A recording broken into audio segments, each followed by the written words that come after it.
Are you tired of hearing about my foot yet? Because I am. Ah, there is no miracle cure, right? I figured that one out.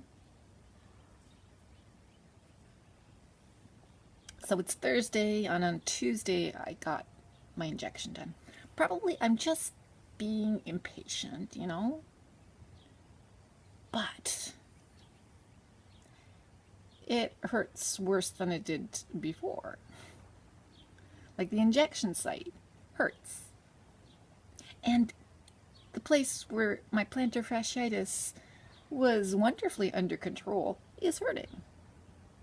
So, but, so I'm not doing anything, you know? I'm not doing anything. I'm not walking on it, except around the house. I didn't go to swimming. I haven't gone to swimming. The first, mosquitoes should stay away from me. The first night it bled through the bandage that the doctor had put on, so I had to put a new bandage on, wash my sock, all that stuff. But, you know, even the basic stuff of just walking around the house can hurt. You just don't know when, you know? One time I'm hobbling and I'm going, okay, I don't need to hobble. It doesn't feel bad. Next time I'm striding out and it hurts quite suddenly. Ah. This is annoying.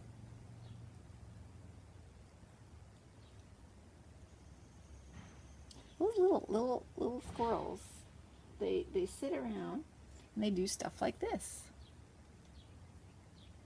Like they chew it. They chew the nuts,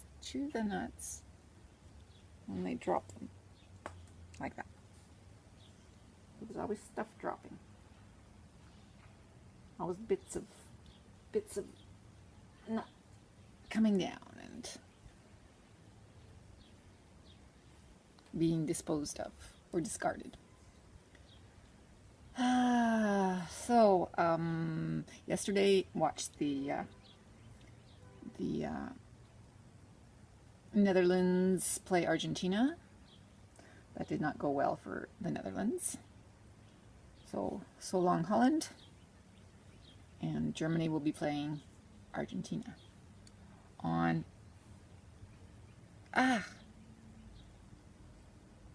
the day escapes me. Sunday probably. Does that sound right? It's not Thursday.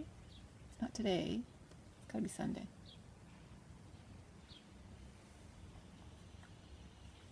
So today I'm trying to, even though I said I'm going to take July off, you can't just leave everything laying around. So I was trying to put stuff away that I brought home. And to do that, you have to remove the stuff that's there and, you know, dispose of it. So I had this one shelf that I figured I'd clear out and I'd replace it with some of the stuff that I brought home. So that's what I've been picking at. And I hate doing that kind of stuff. And you sort of look and go, what did I keep all this stuff for, you know? Stuff from when I went to school for teaching English as a second language. All that stuff. I threw it out.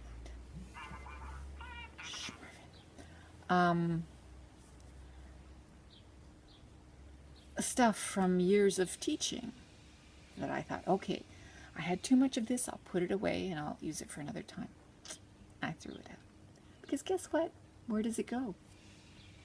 It never gets used. It just sits there, occupying space. I never use things that there's too much of, you know? Throw those things out, because if I do in the future print that out again, you know, it'll be so many years down the line, and these things just do not work. It doesn't work. It doesn't work. It doesn't work for me to keep things. So I took everything, threw it out. all my old, tests and everything that I threw it out. Notes, I threw them out. Everything I'm throwing out.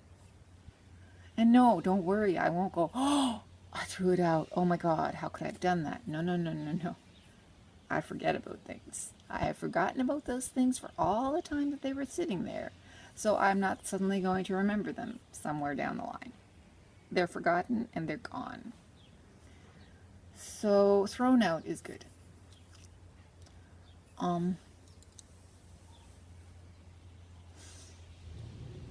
So my sister called yesterday.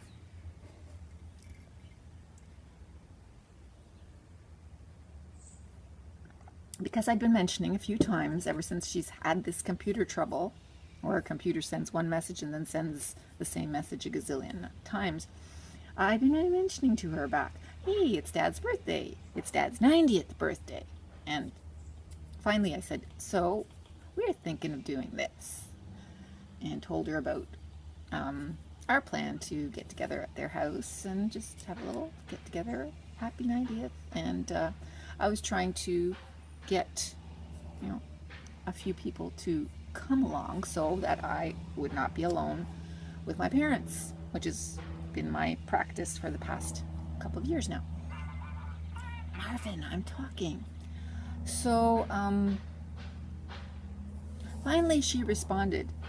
Well, she responded by calling. And she said, yeah, we've been thinking about that. So obviously that part of the world, the Eastern Ontario, Quebec part of the family, has been discussing it. And they thought that they would come briefly because everyone was so busy. But that weekend was good, and that they would get together at my parents' favorite restaurant, have lunch there, and da da da da da. And I said, well, that won't work for the kids because the kids both are working in the daytime. And she said, and anyway, it came that everyone was going to be invited except for me. And I said, that's probably okay. It's not a big problem. I really don't have to be there. And I said, probably it would be okay with the kids. I mean, this is their grandfather's 90th birthday. They can make an exception. They can ask for time off work, whatever. Ask them. So she got the phone numbers again, and she was going to call them she was going to call them last night. So that evening, or that afternoon or whatever, I texted my daughter saying, Tante, your aunt's going to be calling you and about your grandfather's birthday party. And she said, when? I said, tonight. Okay.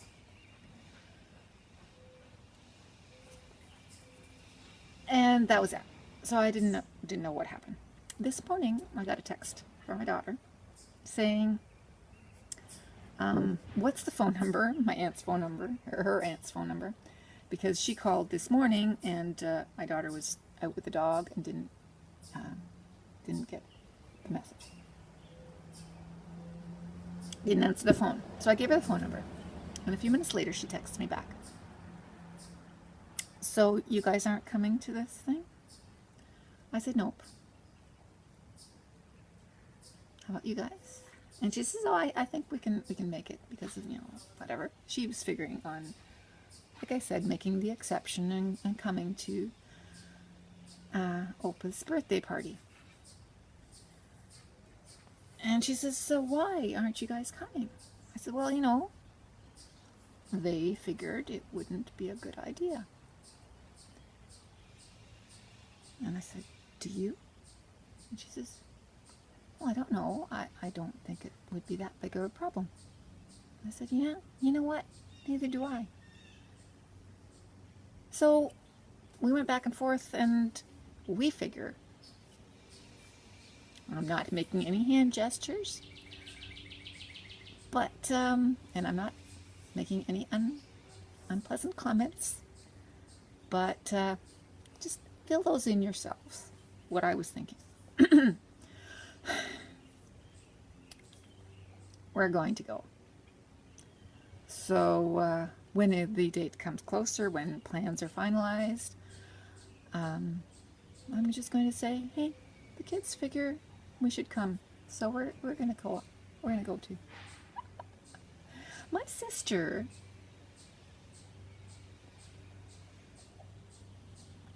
this is the problem. It's my sister. Everyone else, my aunt, my cousins, my nephews, they all know where I'm coming from. But my sister doesn't want to accept the fact that my parents are jerks and that I don't have to take it anymore. Because I've taken it for so long without her help. And I ain't gonna take it no more. So, but this I also don't have to take. I don't have to take her judgment of me. Even though she keeps saying I understand, but I don't agree. She keeps coming with that. I understand, but. The but. Well, you know what? Silent condemnation and finger gestures. We're going to come anyway because this is a family thing. It's my father's 90th birthday. No matter what of a jerk he is, I'm going to come and celebrate it with him and congratulate him on his birthday. Whether you like it or not, sweet sister dear. And my aunt, who is a wonderful lady, is never going to say anything. Okay? She said it to me once when we were in a very intimate moment, sipping rosé and having a relaxed conversation one warm summer afternoon. She what's the word I'm looking for? She told me that nobody else in the family could ever stand my mother. And whatever. Admitted that. That's the word I'm looking for, is admitted.